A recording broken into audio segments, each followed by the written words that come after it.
Welcome to Seeds of Transformation, a documentary exploring how the Parish Development Model, PDM, is revolutionizing rural livelihoods in Mbale district.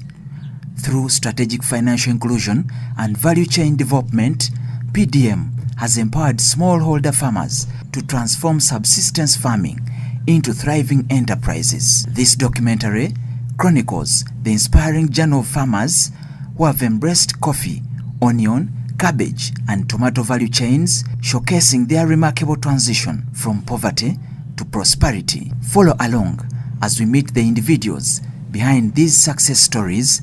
and witness firsthand how targeted government support is creating sustainable economic transformation in Uganda's eastern region. Before PDM implementation, Mbale's coffee farmers faced numerous challenges that kept them trapped in cycles of poverty despite growing one of Uganda's most valuable export crops. Coffee farmers like Namonyo Eriasa Mayebe of Rwanda Village in Bufumbo Sub-County and Namadali Majidu Kadaya of Bunamaje Village, Bunamaje Parish in Bufumbo Sub-County and Namanda Swibe of Tumbi Village, Wanangadi Parish in Budwale Sub-County in Mbale District explain the positive impact PDM has had on their lives. Amanya gange ndi Namanda Swibe mva mu village ye Tumbi Village, Wanangadi Parish, Budwale Sub-County, Mbale District. Nga nafuna million gikozesa bwenti nagulako obusawo bwa fertilizer busatu nenteeka mu mwanyi nengolako tundubali 2 emitwalo 3 nenteekamo reba emitwalo 2 ezisigala nengulako amadagala ly'okufuuyisa. Kuva bwe nafuna sente ezo nenteeka fertilizer mu mwanyi yange, kati embeera yange yakyukako. Kati newendi season yewadde nafuna emwanyi, yali nafunye emwanyi tani emu enamba, nensalawo nga maze okugitunda nengulirako omutabanyi wange ka boda kati keeyizaamu sente zasigalawo, nze nnyini nenteekako mu dduuka lyange nentwalirako n'abaana essomero. Obubaka bwe mbawa gamba nti okozesa miliyoni eno bulungi tekyetaaga okukiteeka mu kintu ekigenda kugitta. Nze nagiteeka mu mwanya nga manye nti eyo bizinesi eyigenda okusitula eddaala lyange libeere waggulu era yankolera bulungi. Kale n'olwekyo nkubiriza abafunako nabo bakozese nga nze bwe nakozesa. Naye bwala tusaba gavumenti esente ezo yakuwa naye nga zaali ntono, singa bampanga miliyoni 10 awo singa kati ndi mu miliyoni nga 5, naye kati bwe nafuna miliyoni 1 nensobola kugikozesa, naye kati nayo enyambye kubanga byenkozeemu birabika. Bwe natandika okuyingira mu bya PDM nga nabeera mu group okusooka, nga group eyo yatusomesa ne ba CDO negatibwako ne agriculture officer ne commercial officer naye yajja nebabeerawo mu nga tusoma. Bwebamala okusomesa nenyingira okugenda okola ki okulima. Kati era neyongera okusaba nti gavumenti era yongeremu abakozi ab'amaanyi kubanga bakuyambye nnyo okutuuka gye tutuuse wano. Batuyigiriza ennima ennungi okuteekamu embibira mu ttaka, okusalira emwanyi, okugispacinga byonna. Abakulu abo bakutendeka agriculture officer. Enteekateeka gye ndina enteekateeka yogamba nti singa gavumenti esobola okumpaayo obuyambi obulala ng'ekyuma ekyokuseerako emwanyi, esobola okubeera nti enteekateeka yange bizinesi yange egenda mu maaso okutuuka gye nve mu kyalo nange nfuneyo kapoloti ng'eyo emanga mu tawuni eyo mu kifo ky'okubeerawo nga nkyali eno mu kyalo, kubanga ennaku zino abantu abangi tulira mu tawuni. Elisino bananga Namadali Majidu Kadaya namira mu village ye Bunamaje mu luka Bunamaje Mbale Bufumbo district Mbale. Ndumulimi weze manyi Bunamaje ndi mu group mu Bufumbo Bunamaje PDM Musako, ndi mu group Bunamaje yedana atambira adwena coffee farmers na bao nga nkola ebintu bino nake ni busobozi bulaida nga mbikola busa kulosi nga nolera kutu na uli programu ye government yezere iri kugaba abantu kampesa gabita mu PDM bakusomesa Horticulture officer chief CDO bakusomesa injeri byekukola niyo fune siringizo ninga wamale kuzifuna byekuza kuzitambisa okay na masene nese ndiko ni kitu cyange ikigoma be siringi kale gaberi yabere nkabi kaningira akutu ngakwinjira bakusomesa abata abasinga bugali ngabakwiregera bati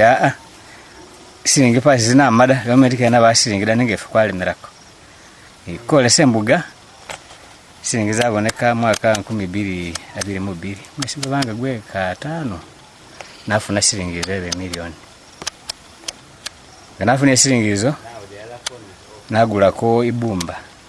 ifuta buka kuzimanyi nagulako ni fertilizer busa budatu nagulako ni gamalesi besa aba fertilizer bani nali 12 nagula busa wa budatu nakola ni abantu basi bamfambiranga beza banje dagako nanyo anakola ku kitundu kino nakola ku kitundu kino kwafuna mu pesa nagula ko ndi fertilizer gundi nongera ko mu kitundu muno ndi nakola ko ndi nongera ko ndi amwalo kupesa basigalao na ile akaba nesomero hati yirako nagula ndi fertilizer gundi ndi natamo ndi nayako na ile akaba nesomero nagula ko ni fertilizer nigamale sige kufuta nakola ko ndi kitundu cyangaji icho hati okay yosizana njirabirira ngajita kama fertilizer nenjeri siga mpesa genegoke ganjeda nenga gaba majeche ke ganso basa kukola ichi yutu mulondo gudwenada nenga buli munjeri gani chesi ganjeda ko kuba tunasenga nasirire imonanga ndi kurugendo le kukola ki ile kufuna chesi ndoza ati bo bakabwe simpa abata abafuna ko siringi ni basubira kufuna mbabo bakabuno siringi zozigana wazifuna nga oli ni kitu chesi wananeka okukola ninga walemerera support singa yiku supporting okole chesi ukola buli munje lipa ko zifuna mukubanga ati sende mu batu mbaba lukusubira kubanga mfuna chemfuna kusinzira ku kitu cyange nga nikiri kye kabiri ozitamu kitu chesi umanyire bulayi atengo kigana kye kadatu kuli ni bakulu befe kumagombola Horticulture officers abeza bakusomesa nga kitu kyabere kyagwiremo nimirati nga buka for example sibunyala bwasumba nenga nalanga Horticulture officer ampa device nenjiriko okay sinjisi pesa ali kiriri jechi ate gamale si fertilizer binanu byani nebe okay mfuna ko gwese mfuna ko najeza kufuta wade nakolera dala kutawe na hesi manyanti nga nafunire kino kikola muri mogose gwamala nenga nsubira nti amasesi kulukuzaga nakola chesi ndikuloza ati bitu byesi funiremo intambisa yengo yerunako ni abatu basi ngabe naire bomwanyi buno ngula ko fertilizer nasigasa ko lipesa lirala nasulya kaba na school fees ni bintu ntubijeche chengo nasigasa ko lipesa alyo nakola ko byesi nkolako nyangolera hemwani wafuna tisa utsinga kwa moza mufataliza kimwani kya mabula wafuna tisa utsinga wafuna kumpesa kenga nati mwanyi yonge nchikola kufuna siringi mpidem yabenta kufuna mwanyi nyomu kilo 15 chomko baba nangalage ko bangalage ko nganati na mufataliza nafuna mwanyi kilo za bisatu inyomu kilo bisatu njeri sati inkola ndi pesa yananga ligomba leko ndi munimiro okay ntunda kona ile akaba nesomero ati ligoba lisiga lyagobola ko munimiro nati mwaka guno bende kusubira nti kutulanga ni apa kilo bisatu ati bende kusubira nti ngani rukuboneka net inyala yanzongerako yatinga yanzongereko inji balance ngega mpesa gaji kolako ni gagaza munimiro ni gagaza mu bana arika maloto gasege butangisi kubanga mwanyi niyo buli wese yongera kugikolanga yabere ni buko zibulai niyeza yiyongera niberi nsubira nti nga yabereze yongera beri ngana nkole mwene muno ifamu yese zingo kol sese bananga na monyo eri asamaebe umikali we Rwanda village parishi y'Ubumagira ugombole y'Ubufumbo nefuna parishi mode fezi yesoka nga nafunire negatambisa bulayi natambise bulayi nagula fertilizer zimanye zisizala kingeza zimo fertilizer nagula ate mo fertilizer ati fase befuna yirdi ngeki nga nangire mo fertilizer nabenge funa yirdi iyongeraho mini wali kusoka ne banga funa kilo 3 ati nyangene funa kilo 7 nafa kilo 7 zo ngomulimi na utilizinga nagula ko fertilizer gononga muzimanyi zese zindala zisigale nasumisa ko mwana zindala nairako nagula ko kakafukas kamos akainda gamakas mini wairo ngene numulimi adi working gama loto gangalo magati ngeki mpalish mode nganeri government ngeki mu collect na banga benyanga beri musem permanent house nyabe na makenzi yega matafali kiroke simpa government kindi beno meti ba member ba chikufuna gama pesa nomba government yo yo president yo rikaguta Museveni abenga asindika rondga pesa mu village zefe ni mulka jefe aba member bagayiningemo amemba afune mbala mameti ba pesa ago bakose bulayi ba utilizinge ba be example nge ses umikali w'Ubumagira Elias na monyo mabe umikali we Rwanda ugombole y'Ubufumbo. Gizamba Mustafa in Bugwezi village, Bugwezi parish in Bufumbo sub-county received the funds in the first phase of PDM implementation. Gizamba, who currently has cabbage, has no regrets for receiving the funds.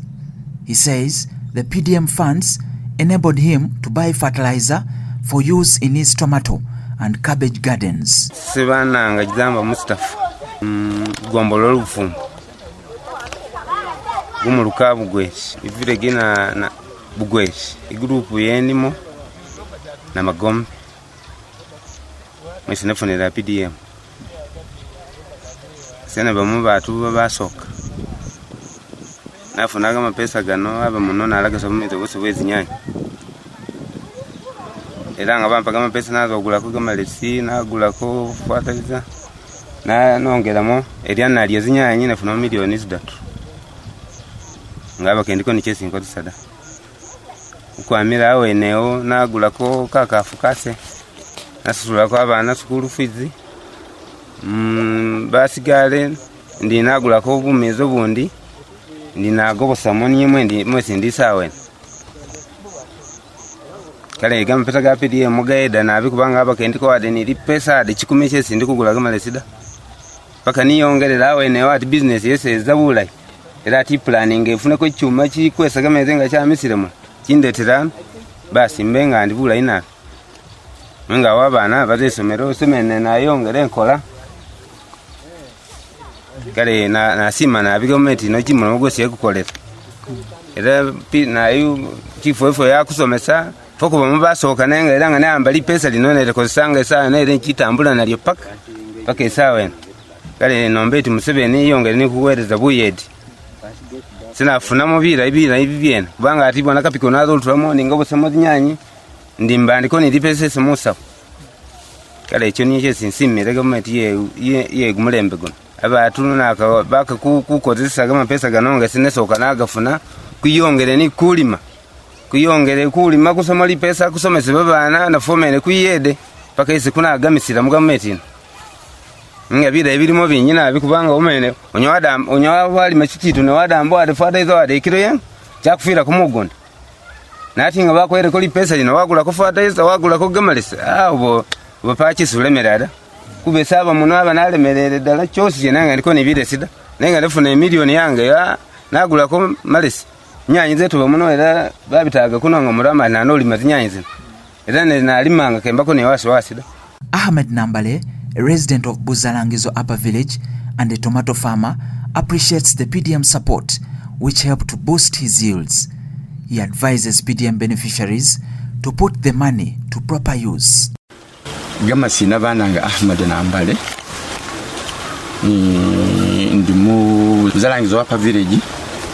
Iparishi iye Buzalangizo. Parishi nyine Buzalangizo. Ndimu mulimi w'ezinyanya. Ni mazinyanya. Ndimu group bagiranga na nkore group. Zinyanya zinose nafuna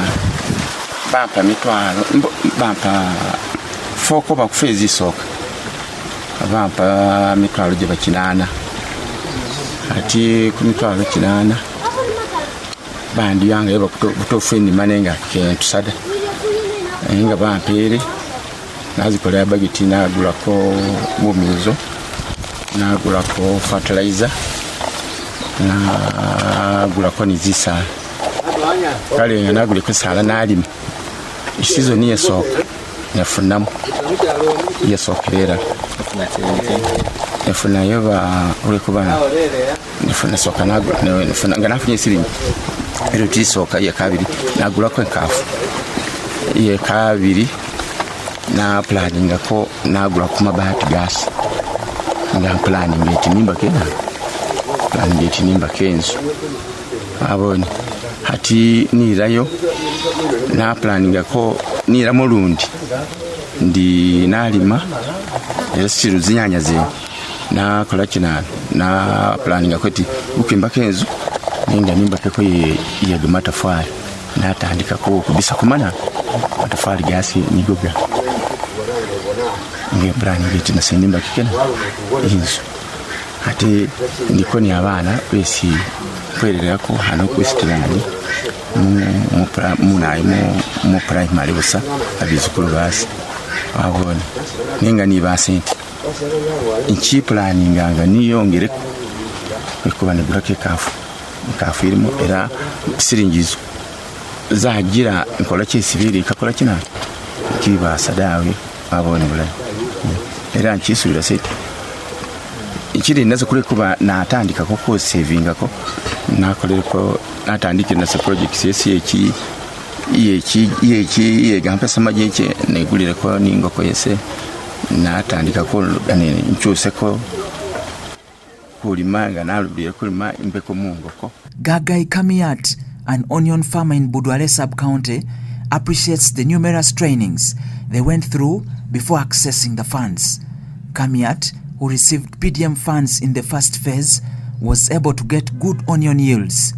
Kamiat credits President Yoweri Museveni for the PDM program, which has changed the lives of many Ugandans. Sese Gamino ndi Gagai Kamiat na mira Mbale district sub county ya Budwale parishi Unamai village Yerosol. Igulupu yesi na miramo rosoe onioni wanu mukunyowa nanyowa kusima batangirisi befe ngamuli parishi chief CDO ne agriculture officer lweri Somalia sibabanga bakusomesa bulayi kwamira edala abakusomesa bali kuza kufuna amapesi PDM era nira osime butangirisi bwefe buliko bweni aremu butangirira nomukuru wefe Yoweri Kaguta Museveni kukusima kugali programu yesi wakuwa ya PDM era kusima nabi kuba bere programu tiriweteza zinyingi nenge efa abantu balala kuli nyuma okuzifuna madawe ichalere programu ya PDM aberenga kugifuna sasa ndi mudwera mu bantu bafuna mpesi ga PDM kufesi ya nyo afuna jimitwalo isambu na mpesi ga sego nganafunie jimitwalo isambu abantu mulimu ebitungulu nagulako bumizo bw'ebitungulu nagulako fertilizer kama lisige kufuwa nagulako ni bomba yasi nga nalimire isizoni yanyowa natunda bitungulu byose nafuna $1,000,000 nafunire $1,000,000 na nikala nalumanti ati nafunire $1,000,000 nakakukola kukolako ekintu kyesi nasigala nga asirako kenalya busada naza nagulako inkaafu yase $65,000 nasobola kusigala ni $35,000 ndinagulako bitungulu bindi kubanga abebumba nagulako bitungulu bindi ndinabyala kale nga nabyalire butungulu bwase biba iya besizoni bumulundu gweka 2 nasobola kutunda $1,000,000 ndwera ni $3,000 kale nagama oda nabugulako nayirirako abaana base fizi nasigalako ni gesi nasigalako nagulako zingoko zase nazo ati isindi ano naise enkaafu yesisubira kufunamo ogumwaka guno ngeguza kwako nagitunda mufunemo $2,000,000 nagulako zingoko zange ati ndukwaisa ni zingoko ndini nazo era isindi ano kubirisa nabi bakyasi mubenti nanyugama pesa buli muntu wafunako li pesa le PDM abenga alirinda bulayi akabanga ali tagula busada era nga ifa abantu foisiza nasubira nti kukuza kubanga kukola bulayi era kulukwama ati nga nalima ebintu nakwagama oda kuba buli season kuje season era nalimireko ni kusawa eno ndiko endu mulimo ebitungulu byonyene da nima byose nikusawa ene yade omugunda ndikumpia nalimako karoti naye ndini naye kale nabonanga programu ya PDM yankolere bulayi nabi sima nabi bukulembeze buliwo kuba byesibira byesifuniramo nabibone era sima nabi Museveni lwe bintu bira byesa kuwere Museveni oye NRM oye Samwene oye Balimi oye amasino nango nambuzo janati amila mpalishi bunamaye ebile jibu chasula gumu igombolola budwale sabu county ati PDM nganza kufuna PDM kwenye lisoma yeza kugombolola mu agriculture ni kila kafuna na commercial officer neza sigala nga kongera kukisomako niyo kwanyalisa kufuna PDM okulukuza kufuna PDM kwa bako ni waka planisi kokola ili agreement ikufunisa gama pesa nyono kwanyalisa kufuna $1,000,000 yesi palumari kandi kuza kufuna $1,000,000 ni kalava agreement yese nakola ili kufunisa $1,000,000 bikala kwabaliza bintu byese ndikuza kugula niyena nikekuli ana nikakugula bumezo nagula gumuchebe gwa afukiro bitungulu onions ni raona nagula fertilizer akinga nalimira ebintu byo nigamalisi gene gafu akinga nalimira ebintu byo nanyalisa yangala nanyalisa kubikungula ndikuza kukungula nanyo kulanga agriculture officer kwaba ni naye anyo kunambula namulima nti baba nga nonambula omonye banatamba bulayo babubi nakungula bitungulu byo nafunamo $10,000 banafunemo $10,000 anyalisa kutunda $1,000 na senge 15 nafuna $5,000 $5,000 zena banga ndi umwana ali kwisomero ali mu university kandi kuza kolese message Mbale nabuka ko $2,000 nichisinze nanyalisa kusasulira umwana yesomero nira nabugula ke $1,000,000 nagula ke nkafu atya gasigala nabanga ndiyako biryo ncyusa mu bumizo bujeke ati sawa eno gumwaka guno agulire karati ikiro embufu nagula jimitwalo 35 fertilizer ndikuza gula kilo busawu butano niye bulimu 25 atama pesa agona sigala nga ntambisa ate kubanga ntako ni bari babo na banje dako naba bankozesa ate nasigala nga nchirya ko kubanga ndiwo paka chalera kino ate nkafu yese yinga ndikuza kujitunda December ampesa agena lya busada kubanga ndiko ni bibyana bona bibizukuru byese biri munzu ikiso nabanga ndikuzimba kwenzu yese yikubanga yampwereko mpira gasigala ko ntambise ko msasuri akabana abisomero asigalenga nga ndabiza kubanga ndiko ni gumudala bose bodayo ibucha ngula zinkafu zibasalira batemerenya milioni zidatu bandete niwe na kinana nalo ninga naba mati nkugana zibini kisinza kile ngiti cyama kibano nga wamisire mu gitunguru cyaho ni mubucha supply nga woseza kubanga niyesigalenga ndionga baba Museveni yaga kubanga almafu kaliyo malaoda sigalenga uyeda adena nanika kusasula nengamba nanikira kubyeni ndiwede ndina sasula kubanga message zeza kusimba kusasula achefa kuba mpesi yanyo kubanga yakufana nada ne kwabanga kufana nanga afwe besitamu yakonyo akufuna kali yabe fesi kuna kusanga nabona bakosenga na senko kubanga senyezu paiza wawe usomesa naba lumati kukola kuti nkafuga mpesa ukagali ya kumala oda government igana kuiseyo niyo bachefuna bachikufuna bafune nafa ko bogala kuyongera kufuna ikuganda. Namkoa Bernard, the agriculture officer of Budwale sub-county, says they've been supporting farmers to be engaged in groups so as to benefit from the PDM program. Namkoa says the fact that farmers are engaging in horticulture, dairy farming and onion farming, they will be able to pay back the PDM funds. By names, I am Namkoa Bernard, the agriculture officer of Budwale sub-county located in Mbale district. Today we have been walking around with a team from the ministry and the district looking at the projects that have been implemented by our farmers who benefited from this government program. In Budwale, as extension services in agriculture, we've been supporting our farmers to be engaged in groups so that they can benefit from PDM. The farmers in this area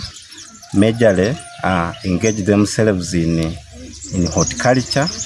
that is onions, cabbages, carrots, climbing beans. Then others are engaged in coffee, and others are now engaging themselves in dairy and bull fattening. We started with farmers in phase 1 who got some money ranging from 500 to 1 million. The farmers that we have been seeing are an example of the many who have implemented these projects. The good thing is those who are implementing are seeing the results. For example, an onion farmer can invest 1 million when we support them with the business development services, with the business plan, and if they follow it and the agronomy that is supposed to be implemented alongside that enterprise, those people can get even up to 5 million. For example, the farmer we saw, she invested 1 million and got 5 million at a go. I'm happy that these farmers can even pay back the money even in 1 year. The good thing, the president said they can even use that money for 24 months, meaning by the time government will be demanding this money to be paid back to the circle, these farmers will be ready to pay the money because their livelihood, I can see they are happy, they are educating their children, their life is okay. It has even reduced on domestic violence in the homes. So I thank the government, our president, for initiating this program. It is really helping our people. I am sure they are going to move into the middle income status in the near future. George Davidson Wanakina, the Mbale District Production and Marketing Officer, and also the PDM focal person for Mbale District, says that they continue to facilitate the mobilization of peasant households to benefit from the Parish Development Model Program. According to Wanakina, by the time one gets the PDM funds, they've been carefully vetted and found ready to properly use the funds. He explains that with the success registered by farmers under the Parish Development Model, those who received money in the first phase are willing to start paying back. I'm George Davidson Wanakina, the District Production and Marketing Officer, Mbale District Local Government, and also PDM focal person for Mbale District. I'm also the Liaison Officer for Elgon Sub-Region for the Parish Development Model Program. In this program, focusing on its objectives, we are trying to facilitate and support, mobilize and sensitize farmers who are peasants to be able to benefit from the Parish Revolving Fund. Our process begins from mapping the peasant households, the 39%. After mapping, that will be based on the enterprises which they select. We guide them to select the enterprises basing on profitability, marketability, suitability, and their ability to manage and sustain the enterprises. So after forming those enterprise groups, selecting those enterprises, they form the groups, establish leadership, and then we send delegates to the parish to form the Parish Development Model Circle. And after that, the officers, the parish chiefs, the CDOs, the agriculture officers, the vet officers, and the commercial officers undertake trainings. The parish chiefs coordinate in the parishes, the CDOs undertake the groups in farmer institutional development and group dynamics. Commercial officers do business development services, and the agriculture officers and the vet officers respectively handle agronomy and husbandry practices. When we train farmers in all those aspects, they go into business planning based on the kivalo, which the commercial officers and the extension workers take them through.